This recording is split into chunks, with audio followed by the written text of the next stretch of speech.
Since the dawn of human memory, questions have burned within our spirit. Where do we come from? Who built the ancient wonders that still defy explanation? And who might still walk among us, hidden in the forgotten folds of the earth? Today, we embark on a journey into the hidden chapters of Earth's story. A story of celestial visitors, forbidden knowledge, ancient cataclysms, and secret realms beneath our feet. Open your heart and your mind, and together, let us remember the great mystery of our origins. Long before the pyramids, before the ancient Sumerians inscribed their first tablets, there was another world. A world inhabited by beings of enormous stature, luminous power, and unfathomable wisdom. A world where star seeds fell to earth and shaped the destiny of all life. Eons ago, a race from beyond the stars arrived on Earth. They came from a distant and dying planet, known to some as Nibiru. Their towering ships glittered like falling stars, and their forms were majestic, radiant, and strange. They were the Anunnaki, a people who bore the weight of ancient cosmic journeys. Seeking to save their world, they came in search of gold, a substance they needed to heal their atmosphere and their dying skies. They found Earth teeming with potential, but lacking the workers needed to mine its riches. And so, the Anunnaki turned to the primitive hominids of Earth. Through the delicate weaving of star-born DNA and earthly clay, they uplifted a new race, humankind. These first humans were raw, childlike, but full of promise. They were miners, laborers, stewards of the gold that would one day save Nibiru. But in the quiet moments between duty and destiny, something forbidden blossomed. The Anunnaki grew fond of their creations. Bonds formed, love bloomed, and from these unions were born the Nephilim, beings of extraordinary size, strength, and power. They were the living bridges between stars and soil, the half-divine children who would become the heroes, kings, and monsters of ancient myth. The Nephilim strode the earth as living gods. They raised cities of wonder, shaped mountains, and taught early humans the arts of civilization.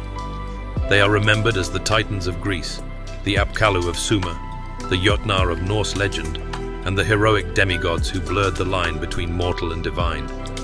Yet, their existence broke sacred cosmic laws, and the balance of the earth began to shudder under the weight of their presence. The cosmos does not tolerate imbalance for long. Whether by the hand of the divine, the orbit of Nibiru, or cosmic catastrophe, a great reckoning fell upon the earth. The Ice Age ended in chaos. Great floods swept across continents, drowning cities, wiping away forests, erasing the traces of an age few now remember. The Nephilim, once mighty, perished in droves. Yet some survived, seeking refuge in the highest mountains, in the deepest valleys, in the hidden caves of the earth. Human memory preserved this moment in tales of the Great Flood, the sinking of Atlantis, and the lost lands of Mu and Lemuria. It was a world washed clean, but not entirely emptied of its mysteries. In the chaos, a few of the ancient ones retreated deep into the bowels of the earth. There, they found vast hollow realms, illuminated by an inner sun, a smoky orb casting golden light over subterranean seas, crystal cities, and lush inner gardens untouched by surface decay. These beings built new homes within the earth, founding the realms known in whispers as Agartha and Shambhala. There, descendants of the Nephilim, Atlanteans, Mu survivors, and even the last of the star-born Anunnaki coexisted, evolving beyond violence and scarcity. They preserved ancient wisdom, technologies lost to surface humanity, and a way of life in harmony with the Earth's spirit. Within the great underground sanctuaries, many beings endure. Giants, evolved beyond their primitive ancestors, still walk the vast halls of Agartha. Crystal cities shimmer, inhabited by the descendants of Atlanteans and Lemurians, beings of heightened mind and spirit. There are also the ancient Starborn, those who never returned to Nibiru. They became stewards of Earth, protectors of life's balance.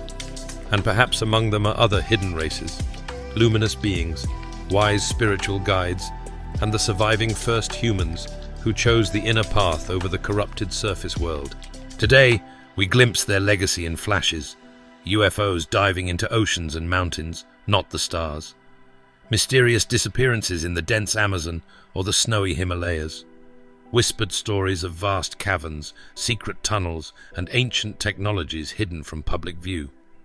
Admiral Byrd's account of meeting the master of Inner Earth after flying beyond the South Pole reminds us that perhaps the watchers below are not aliens, but Earth's ancient children, still tending the garden they once shared with us.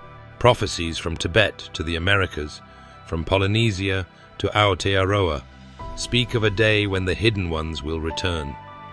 When humanity has reached its darkest hour, when war and greed threaten all life, the gates of Shambhala and Agartha will open. The giants and the luminous beings will walk once more upon the surface. They will teach us again how to live in balance with Earth, how to weave spirit and science, love and power, into a future reborn. Perhaps the lights we see in our skies are not signs of invasion, but signals of hope, of family, waiting for us to remember. Imagine, for a moment, a future where children grow up learning the true history of their world, where ancient wisdom is no longer feared but celebrated, where the ruins of the past become the gardens of tomorrow, where giants walk hand in hand with humans beneath golden suns, both inner and outer. This is not just a dream. It is a memory, buried in our bones, and it is a choice. The Earth holds her secrets, not forever, but until we are ready. Perhaps now, at long last, we are.